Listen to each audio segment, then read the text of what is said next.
for being here and leading this conversation. My pleasure.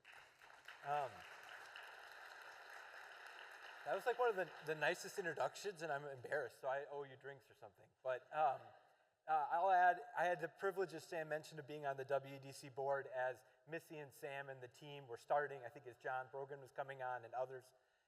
I was there when COVID hit with them, and I will view what happened in the months that followed in my small marginal role there as a career accomplishment. The WEDC team took the lead. We have the privilege of working in 46 cities and 26 states with a team of 130. So from Anchorage, Alaska to Ponce, Puerto Rico to Trieste, Italy. And I got a firsthand seat for how different communities responded to the crisis that COVID presented to them.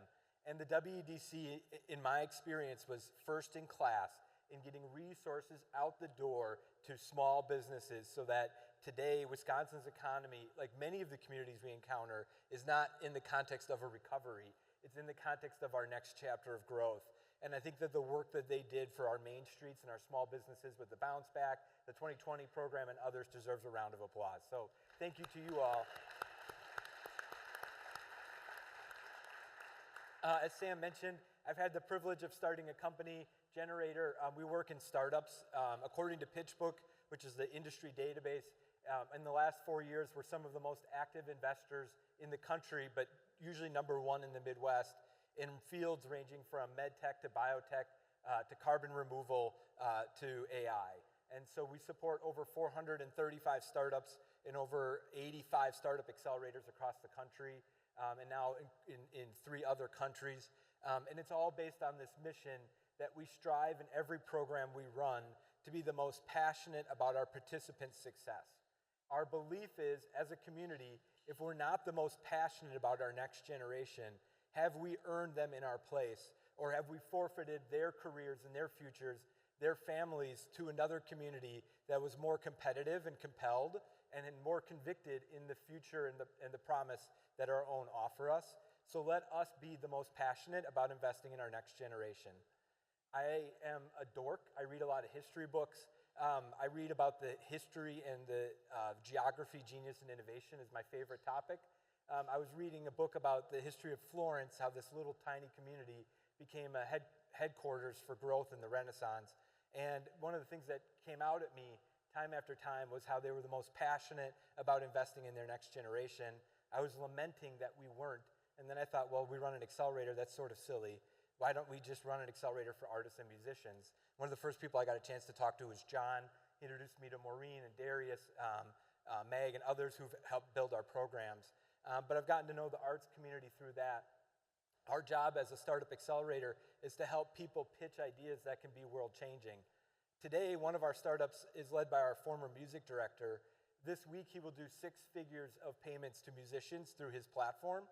And in the last year, he's done 7 figures, all through basically people buying music early. He took our accelerator and turned it into a digital product. He will do more payments to musicians than Wisconsin will provide funding for the arts this year. And I think that that's shocking. The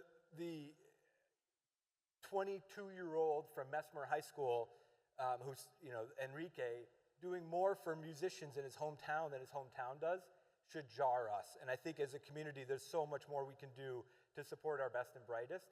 He will raise more capital. To date, he has raised more capital than I think the top 10 or 15 Wisconsin arts orgs, even including their private combined funding.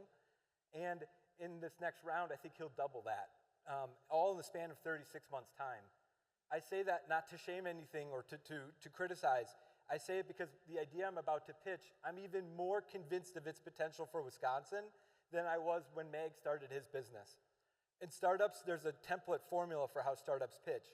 You do an introduction. My name's Joe. I run an accelerator. You talk about the opportunity, which is that across the different 26 states that we serve, I've yet to go to one competing on the arts. I can give you a list of 4 or 5 in AI, 4 or 5 in quantum, in ag, and bio. I can't give you a single place on the potential of arts. As a solution, I believe we need to create channels so that the people on this stage know how to pitch all of you. I don't believe that's the case today, but I'm going to confirm that with you. I think we need to create channels for how we do that. One of the earlier panelists talked about buying from startups. We all have walls. We could all buy the art from the local artists. It's that simple, it's that affordable. They're in our community all the time. But the goal is with this product, I believe that we can take the arts as a competitive position that relative to the dollars we have available gives us the best chance to compete in every other field. Genius likes being around other genius. This is the most affordable dollar of spend to attract genius. And finally, the ask is, let's create a way for all of us to commit in our organizations to meet with local arts organizations and craft proposals together for how we can collaborate. So that's my startup pitch. We tell startups to pitch wherever they go. Tara Linda from Curate is one of my all-time favorites. She just was on. She could, at least she knows I'm eating my own dog food. But with that, thank you so much.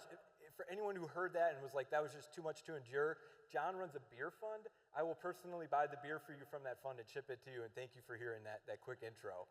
But where I want to open with is, would any of you be open to introducing yourselves and just telling us a little bit about your organization as we delve into what's the role of arts and economic development and how can we as a state compete? I'll start, Donna, with you. Hello, that was quite the rousing introduction. Wonderful. I'm Donna Neuwirth, the co-founder and executive director of Wormfarm Institute. We are located in rural Wisconsin and just outside the city of Reedsburg and in Sauk County. We began 24 years ago with an artist residency program on a working farm, and we invite artists to get dirty, eat well, and make art. So we've been doing that for 24 years, and every year a new crop of artists comes from all over the country, occasionally other countries, to get dirty, eat well, and make art. And it's led to more public-facing programs like one I just came off of like literally 2 days ago, which is the Farm Art Detour. It is a 50-mile self-guided drive through the scenic working farmlands of Sauk County, Wisconsin, punctuated by temporary art installations, site-responsive art, roadside poetry, pasture performances, and more. It lasts for 10 days and then it all goes away. It is in direct collaboration with farmers and landowners, and it is, this just completed our 10th year. It has led to all kinds of economic opportunities that we're just starting to get a handle on.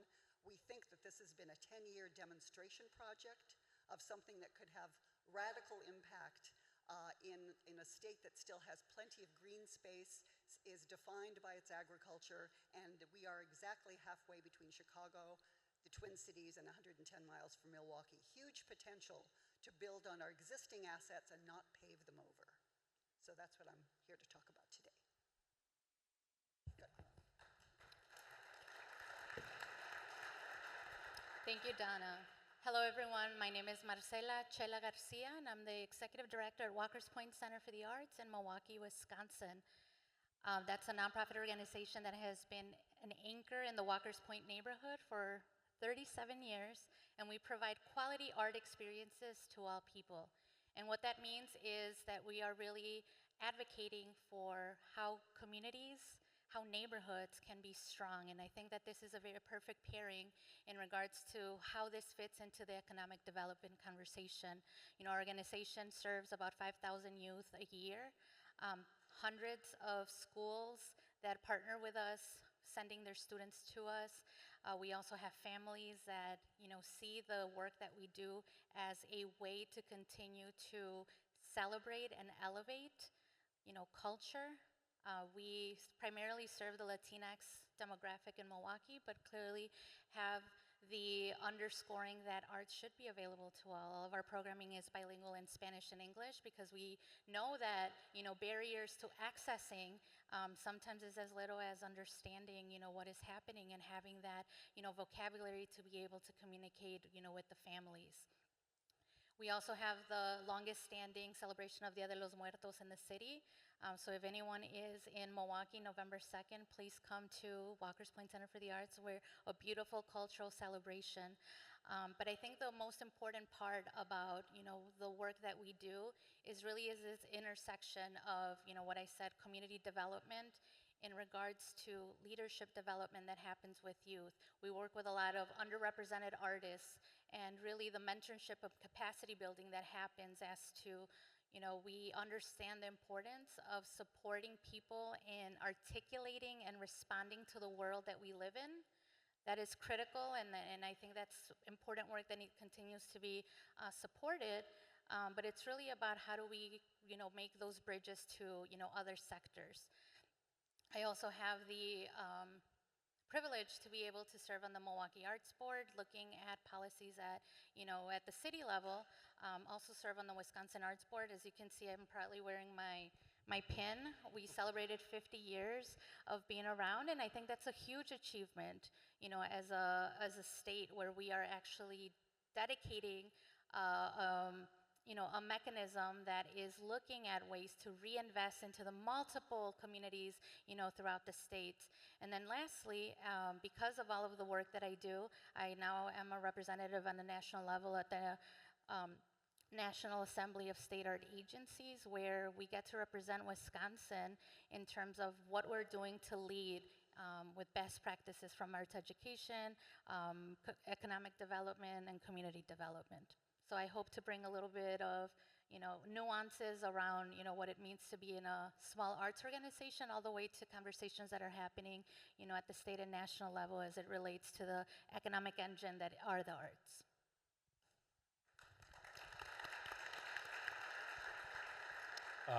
Thanks for having me. I'm John Riepenhoff. I am an artist, and I show internationally in that capacity. I run various projects, paintings and sculptures, but also I'll touch on two. One is the beer endowment, which Joe mentioned, and I basically design beers with various breweries in so far 3 countries and 8 states. The beers, the recipes, and the branding describes different qualities of artist-run organizations. One, this is designed to describe that these things exist. A lot of people don't realize that there's things in our communities that aren't businesses, they're not nonprofits, they're these things that artists run. And they add value, and they add wonder, and they add meaning and purpose to our lives, and they attract more energy in people and economy and passion and bring life and vitality to our world.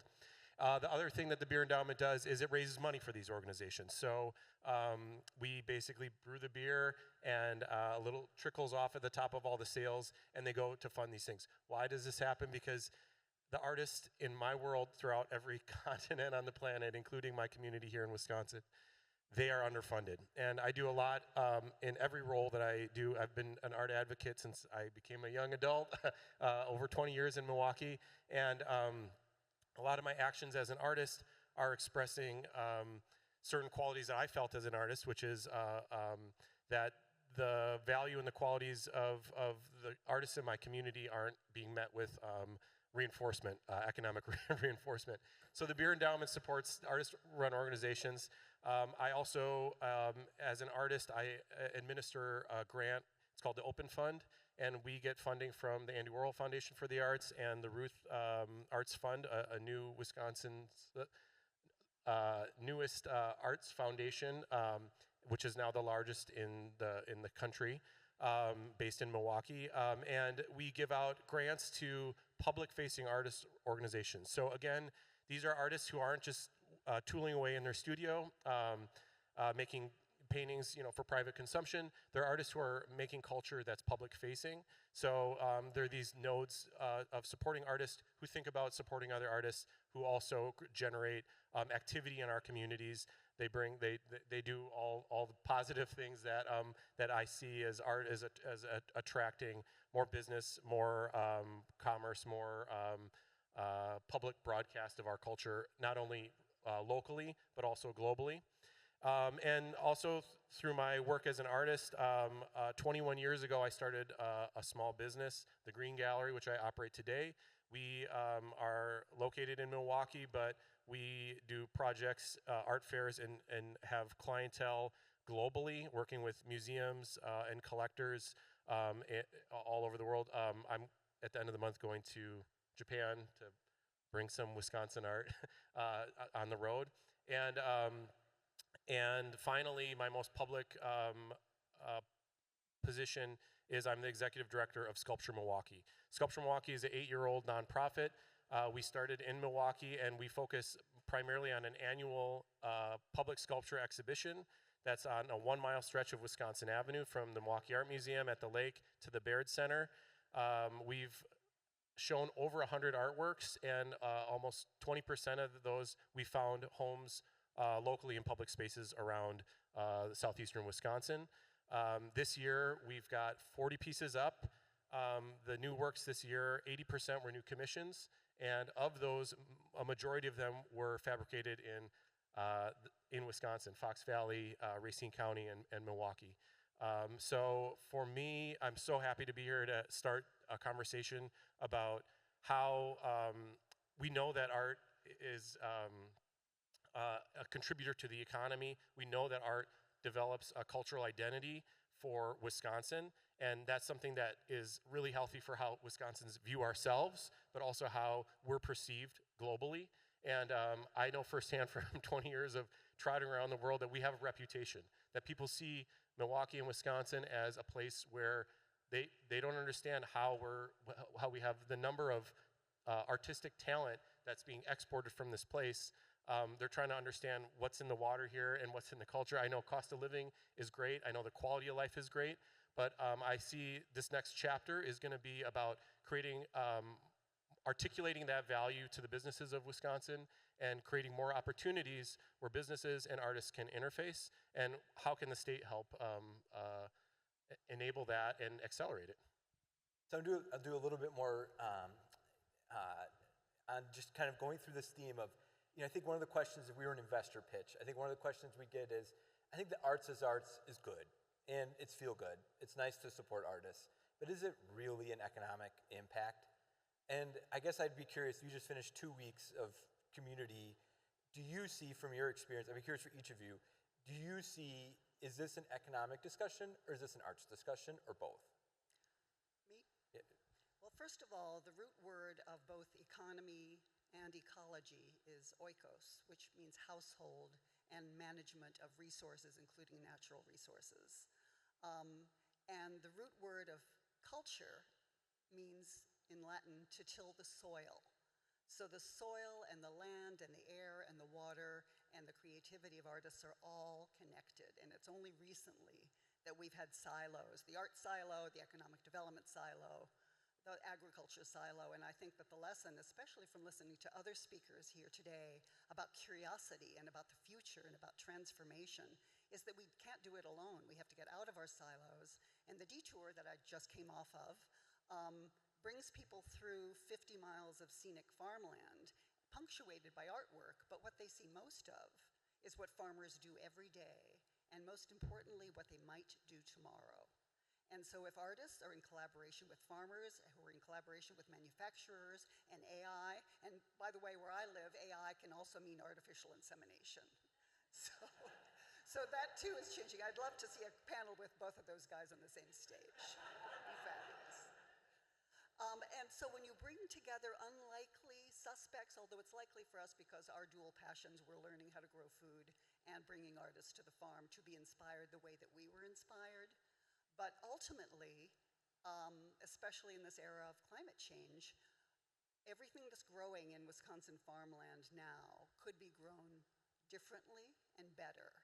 And it can be the answer to some of our climate solutions, and it can also be part of the problem. So this is the time for us to cooperate on a place that we want to live. And ultimately, that's what economic development is. Is this a place you want to be, or do you want to go to someplace else? And I think that we have a lot going for us here. And the fact that we're in 49th or 50th in terms of arts funding is a big setback, but it's also made us really scrappy and strong. And so I think that now is the time to double down on the investment, not only because Ruth Arts is here now, but if the business sector and the government sector can play their role, we can make this place together someplace we want our children and grandchildren not to leave. And a few people go to your events, is that accurate? Oh, 25,000 people come over the 10 days. This is the 10th year we've done it. It was annual for many years. It got too big to handle, so it became a biennial. So we've just finished our 10th. I'm not sure what's going to happen 2 years from now, but we've learned a lot. And one of the things that I think it's important to talk about is, in terms of these unlikely alliances, is we brought in a choreographer who had been a resident artist with us a couple of years ago, who currently lives in Berlin, to come back and realize a vision we had to do what we call a hay rake ballet. There's a beautiful piece of farm equipment, a wheel rake, that I've had my eyes on for years in terms of just a beautiful object. And she was able to coordinate and choreograph 3 farmers, 3 tractors, 3 hay rakes in what we call a test plot hay rake ballet, which we hope will grow substantially by next year. We're looking for equipment manufacturers to sponsor it. If there's any farm equipment folks here, I want to talk to you afterwards. Xela? Yeah, I think, to that point, I just want to share a couple numbers, figures, and this is why I brought my iPad up with me today, just so I got the right information. But a couple studies have been out that really frame, to your question of like, is it really an economic driver? And the answer is absolutely. Nonprofit organizations alone, so this is based on a study of nonprofit organizations in our state that chose to respond to the survey. So it's not really a complete capturing of the impact, but they approximately contributed $933 million to Wisconsin's economy. I think that really demonstrates the importance of generating local economic activity. When we're looking at Wisconsin's creative industries, so not just arts, but creative industries, which I think elicitates a little bit more of a fuller take on this, we have $11.9 billion that have gone to our state's economy. And I think that really shows a significant role in growth within the state economy and the landscape. And then when you're looking nationally at the nonprofits, the 4 business models, the organizations that are operating in this space, arts and culture sector contribute 4.3% to the U.S. GDP, which equals about $1.1 trillion, that signals a strong and resilient economy to both regionally and nationally that we need to really focus on. And those are just figures to share that the numbers are telling the story. But I think the important aspect of what really humanizes, these facts and figures are the stories, just as, Donna just shared. The Wisconsin Art Boards, in case you don't know, actually sits under the Department of Tourism in our state. So there's a very much close relationship that happens in terms of how art is really leveraged as a way to build communities, but also, how to activate economies. And I think that, the figures that I just shared really talk about the importance of continuing to support this in a way that there's actual impact that's happening, not only in our local neighborhoods, but really at a national scale. Yeah, Sculpture Milwaukee started under the Downtown Business Improvement District with the specific goal of obviously drawing traffic to our city center and being an economic stimulant. It was the vision of Steve Marcus of Marcus Corporation. So we know that arts, it drives, it's an economic driver in hospitality and entertainment sectors, which they've continued our support over the last 8 years. And we've seen property values go up. We've seen my generation of workforce increase in downtown Milwaukee within half a mile radius of our exhibition site. And there's a lot of data that proves that art is an economic driver. I think what's harder to gauge are the intangible benefits, which are the cultural identity, how our place is perceived, some minor things that when a couple who's, my generation deciding, do we want to move to the Milwaukee office of Baird or Northwestern Mutual, that there's things that tip them over, and it's how they feel on the street when they visit the city. It's how the reputation of a state is perceived on a national and international level. And I think those are the things that are harder to create metrics around, but are the things that are like, when I travel to Berlin or London and people say, oh, you're from Milwaukee, I heard of, the Green Gallery, or, they're the things that you don't read on paper or find evidence of on the internet, but like they're real tangible things that are powerful aspects of what the culture that we want to broadcast from this place. One of the things when we first got into it was during this COVID period, we ran, and I think Shane is here, Shane helped us do it, an emergency response program for our small businesses to access these resources. And it was pretty quick that we opened it to the public, and I had one of the most impactful moments of my life talking to people who had lost their income and were without resource. And that's where I got a firsthand view of the United Way and what they could offer. But one of the other things that surprised me was, with our Art Accelerator, with our startup programs with Milwaukee, if you're familiar, there's like a donut around the downtown, the suburbs, and that's typically where the startup founders will come from, disproportionately white neighborhoods, disproportionately men. Then with the arts program, it was the donut hole, and we were getting all the diverse businesses and disproportionately women-led and diverse-led. I'm curious, Xela, from your perspective, but also others, this seems to me like an incredible opportunity to engage diverse small business owners. The issue is they often don't think of themselves as a diverse small business owner. We all just kind of got to close our eyes, open them, and say, oh, look at that pool of diverse small business owners. But I'm curious, you're day-to-day with them so much more than in your work.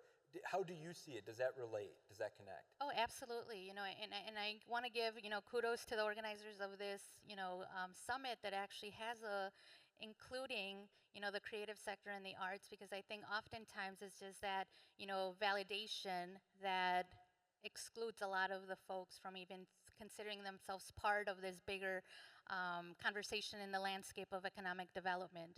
I think one of the major issues that we have is really about, that idea of how do we expand the definitions to include, the diverse folks that are really critical in the centrifuge of, we know that diverse communities are a healthier ecosystem. So if we translate that into business models, I think that's a really important distinction to be able to carry over into the way that we operate, the way that we approach, the way that we roll out initiatives. The artists that WPCA works with, 80% identify as BIPOC. So I think that a lot of the lessons that we have learned from working with them is just the fact that there's really a lack of connecting that social capital to the knowledge of what it means to be able to connect the ideas and creativity. I think the question really is, are all artists entrepreneurs? Probably not. Are all entrepreneurs artists? Probably not.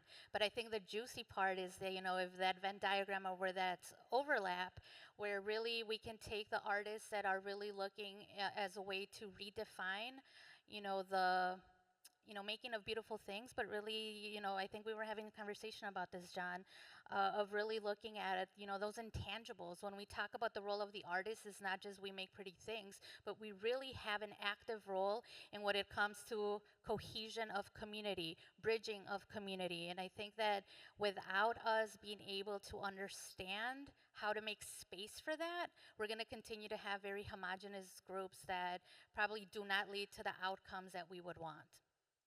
We're down to a few minutes. I'm going to make it a little more rapid fire. Donna, you're running a signature event in the arts, both Wisconsin regionally and nationally. Do you feel like, I have two-part questions as fast as you can. Do you feel like you know how to present, or have you in the past presented that program as an economic opportunity, whether it be to local corporations or governments or nonprofits? And do you believe that there is an opportunity to present it that way? And I'll kind of go through. But in other words, do you see a chance to bridge something that might be considered an arts event to have an economic element to how it's funded and presented and merchandised? I see huge opportunities. The issue is manpower and expertise and where to go and how to do it. But absolutely, this particular event, some people come for art and trip over farming. Some people come for farms and trip over art. So each experience is enhanced by the other. And we find ourselves in a world, in our particular world, where 90% of the funding comes from arts organizations, and agriculture has way more money. And so if we were all in it for rural prosperity and Wisconsin prosperity point of view, then taking the assets of these small communities in their full depth and complexity, which is all about curiosity and possibility for what the future lies for farmers as well as for artists. So I think we need to have a director of strategic partnerships that could recognize, because many of us don't, but that somebody whose job it is to develop those partnerships could make that happen. Xela? Yeah, just to add to that, at a national level, our chair of the National Endowment for the Arts, Ms. Dr. Rosario Jackson, I think, has been doing an excellent job of really looking at, ways to merge art with intersections of, other sectors. Not only of looking at just like the conversations that happen, but really how can we put funding around, those opportunities. When you mentioned there's a lot more, resources and money in like this sector, how can we merge, with the art so that we can share some of that, because a lot of the work that we do is actually in parallel and looking to get the same type of output.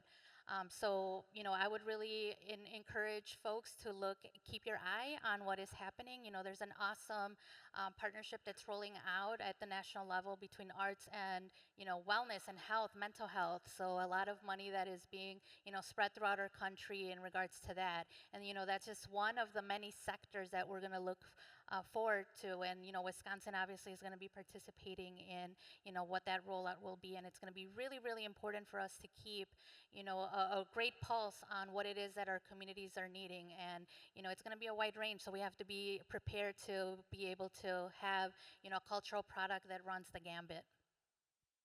Yeah. I think the bottom line is we need to write that system. There is not a good access point right now between artists and business leaders. I spend hours every week articulating the value of arts to some of the major business leaders in downtown Milwaukee, and some of them it's the first time they've heard that they can actually participate in the arts and benefit from it. So I think if we have a director of strategic engagement, I think it's a decentralized role, and I think it's the people in this room. I think it's us, and I think it's you guys, and we need to come up with solutions. We need to understand what you see in value in art, and we need to articulate what we see in value and where we can help support each other. Because I think unfortunately it's a somewhat new idea, and I think we're tasked with engineering these systems of how do we activate the plan. Well, I'll close with, thank you all. I want to thank Maureen and our team who helped organize this, and who runs our Arts Accelerator for our program. I think in the last few years, it's over $600,000 of grants to artists direct. Some of that we're very fortunate to have partnered with the state's diverse small business program through the American Rescue Plan Act. And I've just seen firsthand, competing in these different verticals, whether it be quantum or ag or carbon removal or what have you, that this is transformational. One of our artists, there's a building in Milwaukee called the Sherman Phoenix, did the mural on the building. And I'll just watch these shows that profile the building, whether they be local shows or national shows. And the first thing they show is the mural. And it's like, well, that mural was, $1,000 or $2,000, but it's the signature of that neighborhood. And how we build neighborhoods and places, I think as much in the macro as 20,000 people coming to that community for a few days is transformational. I'll go in the last few seconds. Our major initiative on the startup side, we've been partnering with colleges and universities and the Global Entrepreneur in Residence program to help attract businesses from around the globe to move to Wisconsin. So the idea is that the participants in our program can apply from anywhere, and by moving and participating in Generator, they can gain access as an entrepreneur residence at the local college or university, and they have to move to that community to build their company. So we can attract some of the highest talent in the world who's desperate to come for an opportunity to be a part of the world's best business, political, venture culture. And I've been looking at it thinking, well, why don't we do it in the arts? Why don't we open up a plan to bring these artists to these communities? But there are so many different ways that I think, whether it be through Sculpture Milwaukee or Walker's Point or through the detour, that we have to expand what they're doing to your community. I hope that this inspired you to think of the arts as a way for us to compete. We are so grateful for this chance. And again, if we owe anyone beer, please find me after, and you'll get some of the endowment. So thank you all. Thank you, WDC. We're all that's between you and lunch. Enjoy. Thank you.